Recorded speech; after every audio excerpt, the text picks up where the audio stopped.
Fala, galerinha da primeira série. Hoje nós faremos a correção das atividades realizadas no mês de junho. Literatura. Começando pelo quinhentismo no Brasil, que vocês realizaram as atividades no dia 9. A atividade de número 1 da PUC, Minas Gerais, 2018. No processo de colonização do Brasil, dos séculos 16 a 18, os jesuítas tiveram um papel de destaque na difusão do catolicismo. Sobre eles, é correto afirmar, exceto, ou seja, nós temos aqui 5 alternativas, dentre elas 4 são verdadeiras e uma tem incorreta. Nós vamos marcar a alternativa incorreta. Letra A. Detinha o monopólio da educação e na segunda metade do século XVI fundaram colégios na cidade de Salvador e na vila de São Vicente. Correto? Sim. Letra B. Sua tarefa missionária era a catequização dos índios, convertendo-os à verdadeira fé e à recuperação de fiéis. Correto. Letra C. Construíram as missões para impedir a escravidão dos indígenas pelos coloniais e manter o universo de valores culturais dos índios. Eles valorizavam a cultura dos índios, pessoal? Vamos analisar essa questão. Letra D. Foram expulsos de Portugal e das possessões coloniais pelo Marquês de Pombal após 1750, devido ao seu poder econômico e político? Está correta também. Então, a alternativa incorreta é a letra C. Não era objetivo dos jesuítas manter o universo cultural indígena, mas, pelo contrário, pretendiam, com o catolicismo, transformar essa cultura, fazendo-os adotar os preceitos cristãos. Atividade 2, da Universidade Federal de Juiz de Fora, Minas Gerais. Quando chega a época do amanho da terra e da sementeira, o padre dá a cada índio 2 ou 3 juntas de boi para o amanho da roça. Pois o padre chegou a um índio, que lhe parecia ser o mais aplicado, que tinha ele feito de bois, que o padre tinha lhe emprestado? O coitado está com fome, desatrela o zebruno e o abate. Desta maneira, o pobre boi do arado virou fumaça num único almoço. Aos europeus isso parecerá incrível, mas aqui está entre nós é a pura verdade, que os índios deixam estragar as espigas de milho maduras e amarelas se os padres não os ameaçam, expressamente com 24 pancadas de sova como castigo. Castigar dessa maneira paternal tem resultado extraordinário, também entre os bárbaros mais selvagens, de sorte que os amam de verdade como os filhos aos pais. A passagem acima se refere ao trabalho que os jesuítas desenvolviam junto aos índios do Brasil, no século XVI e XVII. Sobre esse contexto histórico, aponte a alternativa correta. Letra A. Os jesuítas desenvolveram a catequese junto aos índios como forma de escravizá-los, aplicando constantes castigos físicos a quem não trabalhasse. O objetivo dos jesuítas era catequizar, apenas. B. Os jesuítas pregavam que os índios selvagens não tinham alma e que, portanto, era necessário convertê-los ao catolicismo como forma de torná-los mais dóceis para serem escravizados pelos senhores de terras. C. As missões tinham como orientação integrar os índios nos princípios da civilização cristã, promovendo a educação religiosa e para o trabalho. D. O trabalho das missões foi interrompido, pois não alcançava resultados práticos e muitos padres acabavam adquirindo hábitos próprios dos índios, o que contrariava os interesses da Igreja? Letra E. Apesar de conseguirem muitos resultados positivos nas atividades econômicas, pois castigavam os índios preguiçosos, no campo religioso não alcançaram resultados, sendo baixo o número de índios que se converteram ao cristianismo. A opção correta é a letra C. O objetivo dos jesuítas era tanto catequizar os indígenas quanto educá-los na disciplina do trabalho executado na Europa. Não era raro a utilização de castigos físicos para que essa disciplina fosse mantida. Atividade de número 5. A ordem jesuíta foi claramente inspirada em sua forma de organização, nas estruturas militares da Idade Moderna. Inclusive, seu fundador foi um militar ferido em combate, cujo nome era Joaquim de Anchieta, Manuel da Nóbrega, Antônio Vieira, Inácio de Loyola ou Marquês de Pombal. Na realidade, é a letra D, porque foi o basco Inácio de Loyola que fundou a Companhia de Jesus, também conhecida como Ordem dos Jesuítas, junto a alguns estudantes da Universidade de Paris. Agora sobre a aula da Divina Comédia de Dante Alighieri, que foi realizada no dia 18 de junho. Faça um resumo de leitura. A Divina Comédia de Dante Alighieri, mínimo 20 linhas. Originalmente, comédia, em italiano e batizada de Divina Comédia por Boccaccio, em uma edição de 1555. É um poema épico escrito em italiano, obra-prima de Dante Alighieri, completa um pouco antes de sua morte, em 1321. Trata-se de um poema narrativo rigorosamente simétrico e planejado, narrando uma viagem pelo inferno, purgatório e paraíso, descrevendo cada uma das etapas da viagem, com ricos detalhes. Durante a narrativa, o personagem Dante é guiado pelo poeta clássico Virgílio, pelo inferno e purgatório, e por Beatriz, musa de Dante, ao paraíso.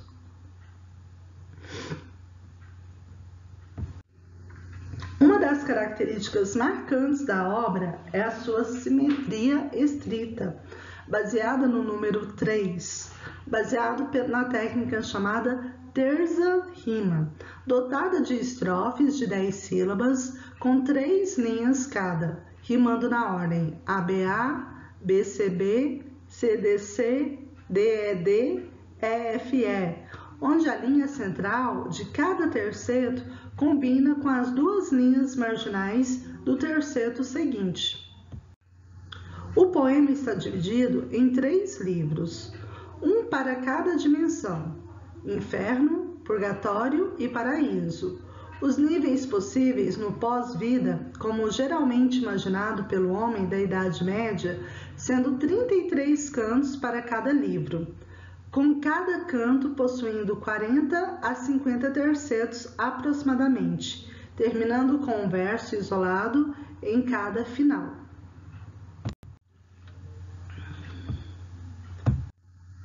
A influência deste poema épico é de grande dimensão em meio à cultura ocidental, influenciando poetas, músicos, cineastas e outros artistas ao longo destes 700 anos de existência. É considerada obra máxima da língua italiana e um dos grandes clássicos da literatura universal, considerado ainda texto base da sistematização da língua italiana moderna. A história narrada pelo poema se inicia com a visita de Dante ao inferno, guiado por Virgílio, poeta admirado pelo autor. Ele é chamado pela paixão de infância de Dante, Beatriz, para ajudá-lo, pois tinham o visto em apuros. Dali, Virgílio irá guiá-lo até as portas do céu, passando antes pelo purgatório. Depois de passar por 2 níveis do denominado antipurgatório, os dois passam por um portal e iniciam nova viagem. Ao passarem por 7 terraços, cada um mais alto que o outro, eles são expurgados de cada um dos 7 pecados capitais.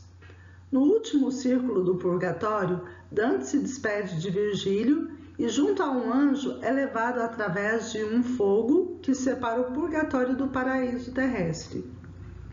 Entre as margens do rio Letes, Dante encontra Beatriz e se purifica, banhando-se nas águas do rio para que possam prosseguir viagem e subir as estrelas. No paraíso, Dante é guiado por Beatriz, passando pelos vários céus do paraíso, encontrando personagens como São Tomás de Aquino e o imperador Justiniano. No céu de estrelas fixas, Dante é interrogado pelos santos sobre suas convicções religiosas e filosóficas, recebendo ao final permissão para prosseguir. Nos 9 círculos angélicos, recebe a visão da rosa mística, separa-se de Beatriz e tem a oportunidade de sentir o amor divino que emana diretamente de Deus. E a aula realizada no dia 22 de junho sobre poemas de cordel. Número 1. O que é literatura de cordel? Resposta. A literatura de cordel é uma manifestação literária tradicional da cultura popular brasileira, mais precisamente do interior nordestino. Questão de número 2. Quais estados brasileiros têm grande destaque à literatura de cordel? A resposta é o seguinte: os locais onde ela tem grande destaque são os estados de Pernambuco, Alagoas, Paraíba, Pará, Rio Grande do Norte e Ceará.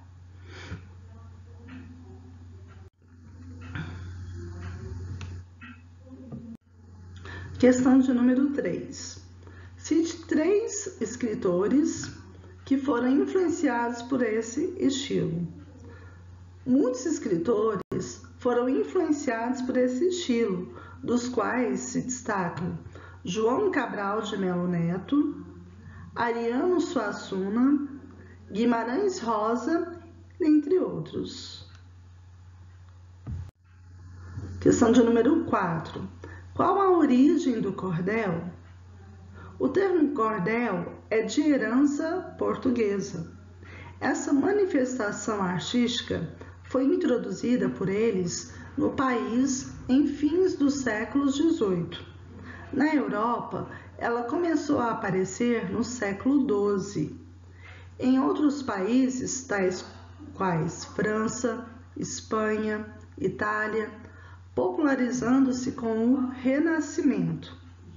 Em sua origem, muitos poetas vendiam seus trabalhos nas feiras das cidades. Todavia, com o passar do tempo e o advento do rádio e da televisão, sua popularidade foi decaindo.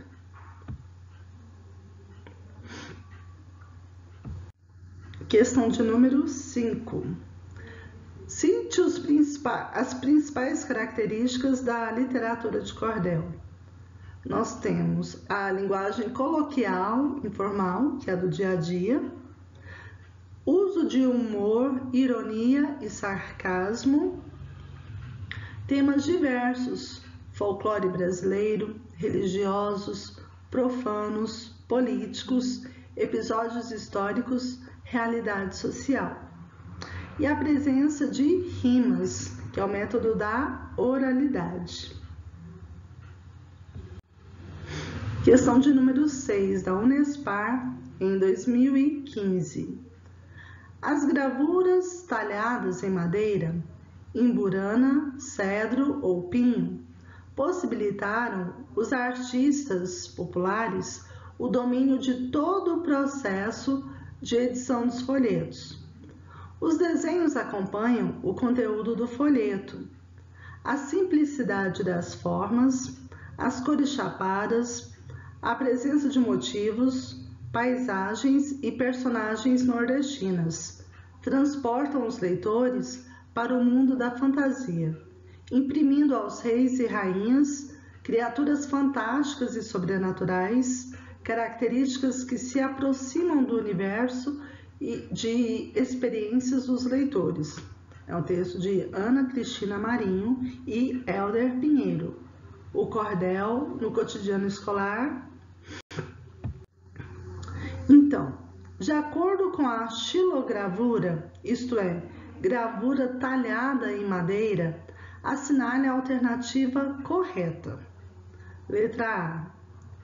Esta arte, o cordel, não se configura como literatura, pois trata-se de uma manifestação oral. B. O cordel, arte de xilogravura, não se configura como expressão literária. C. A arte da xilogravura antecipa a escrita literária e ainda faz parte do conjunto que se denomina de literatura de cordel. Letra D. A arte pode ser encantadora, faz parte da cultura popular nordestina, mas não se reconhece como arte literária. A opção correta é a letra C. A importância da xilogravura na literatura de cordel está no fato de ajudar a divulgar a literatura de cordel, que é tão popular.